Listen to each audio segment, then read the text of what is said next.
भारत के खिलाफ सबसे बड़ी साजिश का खुलासा, आंख कान खोल देगी खुफिया एजेंसी की रिपोर्ट। हिंदुओं को टारगेट करने की सुनियोजित साजिश का पर्दाफाश। इस देश में खोला जा रहा है भारत के लिए धीमा जहर। देवभूमि उत्तराखंड के लिए खतरे की घंटी। अगर अब नहीं जागे तो बहुत देर हो जाएगी।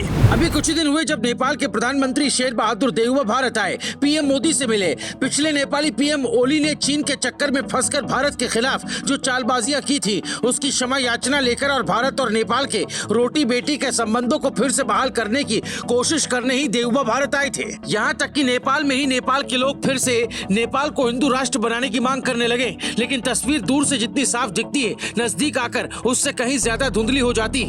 और उस तस्वीर से धुंध हटाने का काम अब हमारी सुरक्षा एजेंसियों ने किया है। और जो नजारा दिखा है वो पांव तले जमीन खिसका देगा। भारत से सटे नेपाल के सरहदी इलाकों में साजिश का जाल बुना जा रहा है। जो आंकड़े सामने आए हैं वो बता रहे हैं कि कैसे एक सुनियोजित साजिश रचकर एक बड़े मौके का इंतजार किया जा रहा है। खुफिया रिपोर्ट में खुलासा हुआ है कि उत्तराखंड से लगते नेपाल के सीमावर्ती जिलों में तेजी से जनसांख्यिकीय बदलाव यानी डेमोग्राफिक चेंज हो रहा है।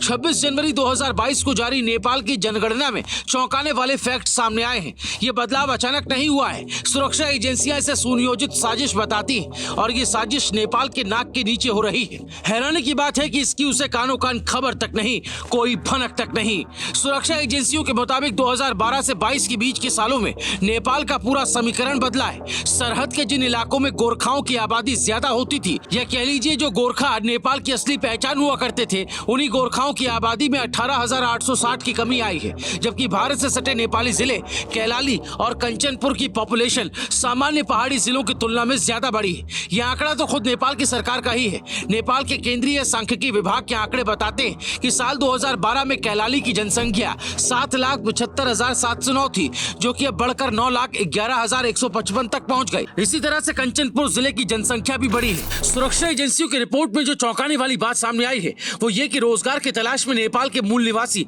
दूसरे शहरों में पलायन कर गए, लेकिन एक समुदाय विशेष ने पहाड़ का रुख कर वहां के संसाधनों पर कब्जा जमा लिया। बीते 10 सालों में इन्होंने खुद को इतना सक्षम बना लिया कि सामाजिक, आर्थिक और सांस्कृतिक व्यवस्था पर भी अपना असर डालने लगे। वहीं दूसरी तरफ इस रिपोर्ट में चौंकाने वाली बात सामने आई है जो बताती है कि सीमा से जुड़े भारतीय जिलों में मदरसों और मस्जिदों की तादाद बढ़ रही है। बीते कुछ साल में उत्तर प्रदेश, उत्तराखंड और बिहार में नेपाल सीमा के पास मदरसों और मस्जिदों की संख्या में वृद्धि हुई है। भारतीय सुरक्षा एजेंसियों के मुताबिक बांग्लादेश, बिहार, नेपाल, उत्तर प्रदेश, हरियाणा और पंजाब के बीच सुनियोजित तरीके से धर्म विशेष के लिए गलियारा तैयार किया जा रहा है। साजिश पाकिस्तान को इस कॉरिडोर से जोड़ने की है। बीते 10 सालों में शरणार्थियों के नाम पर बड़ी आबादी को इस गलियारे में शिफ्ट किया गया। सुरक्षा एजेंसियों के मुताबिक पाकिस्तानी खुफिया एजेंसी ISI नेपाल के रास्ते उत्तर प्रदेश, बिहार और बंगाल में सक्रिय है। जून 2000 में भी भारत नेपाल सीमा पर तेजी से बन रहे धर्म विशेष के स्थलों से सावधान रहने की चेतावनी जारी की गई थी। सुरक्षा एजेंसियों के अनुसार योजना के तहत धर्म विशेष के शिक्षण संस्थान उन्हीं क्षेत्रों में बनाए जा रहे हैं जो कि सामरिक रूप से महत्वपूर्ण है। इस कैटेगरी में उत्तराखंड के पिथौरागढ़, उधम सिंह नगर और चंपावत जैसे जिले भी आते हैं।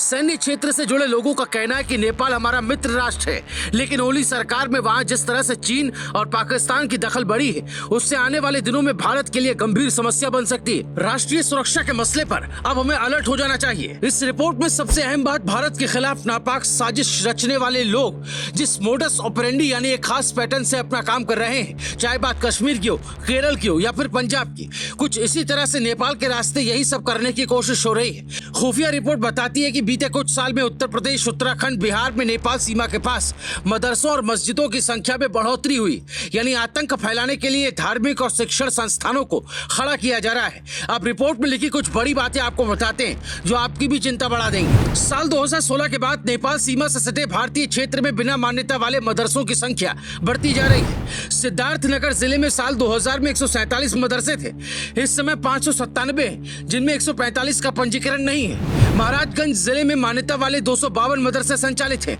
लेकिन 84 किलोमीटर नेपाल सीमा पर इनकी संख्या इससे 1.5 गुनी ज्यादा है। महाराजगंज जिले के लक्ष्मीपुर क्षेत्र के कई मौलाना नेपाल के अलग अलग मदरसों में पढ़ाने के लिए जाते हैं। सीमा से सटे नेपाल के रूपंदेही और नवलपरासी जिले में कई मदरसे हैं। बिलासपुर में बड़ा मदरसा है।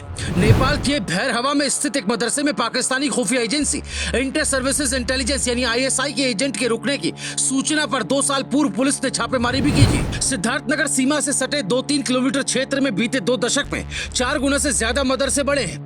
भारतीय क्षेत्र में सीमा से सटे 784 गांव के बीच 205 मदरसे तो नेपाल के 157 गांव के बीच 53 मदरसे हैं। भारतीय क्षेत्र में 38 मदरसे मस्जिद के साथ संचालित हैं तो नेपाल में 9। इनकी फंडिंग दुबई और अन्य मुस्लिम देशों से बताई जाती है। सीमा से सटे नेपाल के कृष्णानगर मदरसे में साल 1998 में 4 कश्मीरी युवक पकड़े गए थे जिनके तार ISI एजेंट से जुड़े बताए गए थे। नौगढ़ में 119 तो शोहरतगढ़ में 102 मदरसे। मदरसों की संख्या और उनके संचालन पर दोनों देशों के अधिकारियों में चर्चा होती रही है, लेकिन चंदे से मदरसों के संचालन पर रोक न होने से कार्रवाई नहीं होती।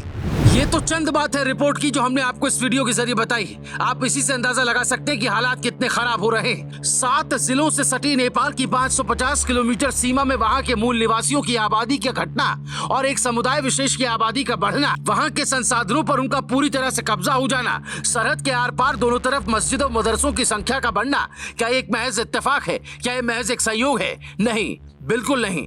इस खुफिया रिपोर्ट पर अपनी राय हमें कमेंट में जरूर बताएं। इस जानकारी को ज्यादा से ज्यादा शेयर करें।